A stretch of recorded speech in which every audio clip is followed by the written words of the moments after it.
Both the Montreal Canadiens and Ottawa Senators were two of the NHL's worst teams last year, but both made significant moves this offseason. So today we're going to take a side-by-side comparison of each team's moves, give them a letter grade, and let you know which team we think will finish higher in next year's NHL standings. Hey everybody, welcome in to Clearing the Benches, your one-stop shop for hockey content. If you go ahead and hit your subscribe button right now, you'll be sure to be in on all of our future videos. Well, everybody knows the story of these two teams last year. They were near the bottom of the league all year long. They finished 5th and 7th worst overall. So let's take a look at what moves they made to see if they can improve their rosters going into next year. First thing I want to say is that Ottawa's got a new head coach. They brought in Travis Green, formerly head coach of the New Jersey Devils and the Vancouver Canucks. Montreal is going to be bringing back Marty St. Louis. They like what he's doing up in Montreal.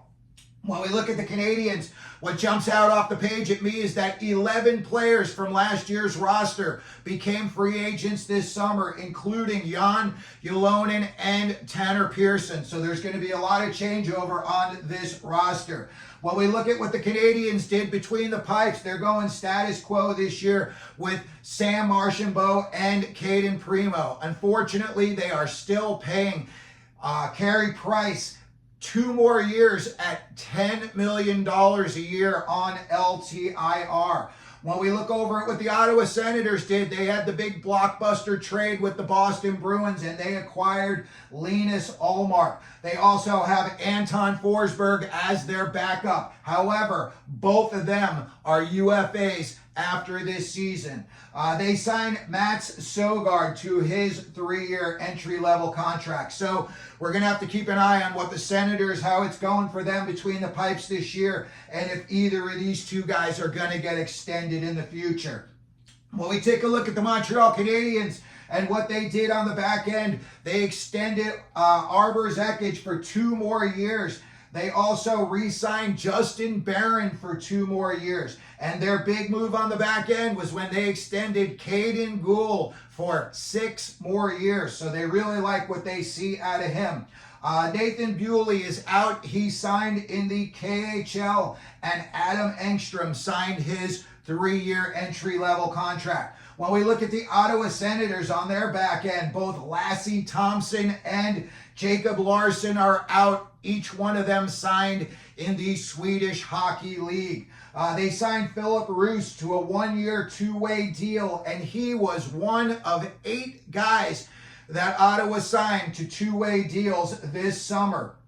They also signed Corey Andronowski to a 3-year entry-level contract. And their big move was they traded Jacob Chikrin, who they had only bought in previous year, to the Washington Capitals for Nick Jensen and a 3rd-round pick. And I think Nick Jensen's going to be a good mentor for some of these younger defensemen that they've got up in Ottawa. So that may be, it looks like a negative on the surface, but that may have some positive implications for the Ottawa Senators. When we look at what the Montreal Canadiens did up front, and their big move this summer as a franchise was when they extended former #1 overall draft pick Juraj Slavkofsky for 8 more years. So you know that they really like what they've got from him, and his game really grew in the second half of last season, and you could see why he was the #1 overall pick.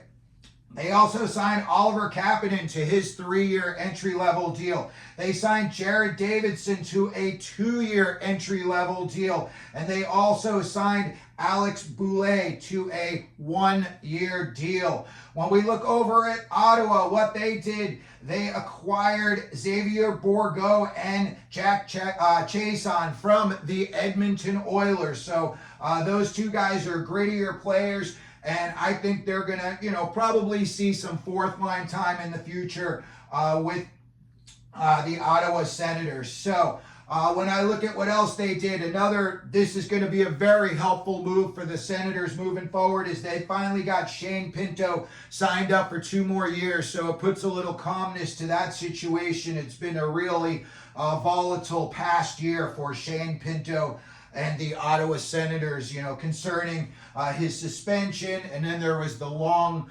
delay in getting him signed. So I'm very happy to see Pinto get signed. And then also they traded Matthew Joseph to the St. Louis Blues, where he's going to be reunited with his brother. So that's going to be cool to look for in St. Louis.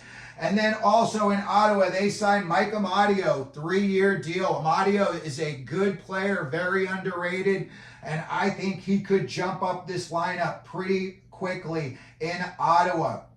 And then finally, after many, many years of playing at a very high level in the NHL, Derek Brassard finally retired. So when we look at what both of these teams did this offseason, and I give them a letter grade, I'm going to say Montreal, they get a C+. I do not think they're going to be in playoff contention this year, and I do think that they're going to finish with about 80 points. So that's a little bit of an improvement over last year. I think signing Slavkofsky and Guhle are really, really strong signings for this team moving forward, and that, is going to help out. Also, too, we didn't mention it when we were talking about their forwards, but they drafted Ivan Demidov, 5th overall, and he could be a franchise changer in the future. So, that could be about a year away, but when he comes in, he's liable to take the NHL by storm, and by then, a guy like Slavkofsky may be really tearing it up. So, Montreal could take a big jump in a few years. But again, for this summer, I'm going to give them a C+. When I look at what the Ottawa Senators did this summer, I'm going to give them a grade of a C. Obviously, I don't think they're going to make the playoffs, and I think they're going to be right around where they were last year, maybe a little step back. I think they're going to finish with about 77 points. I think bringing in Ullmark and then having Pinto all year long should help this team.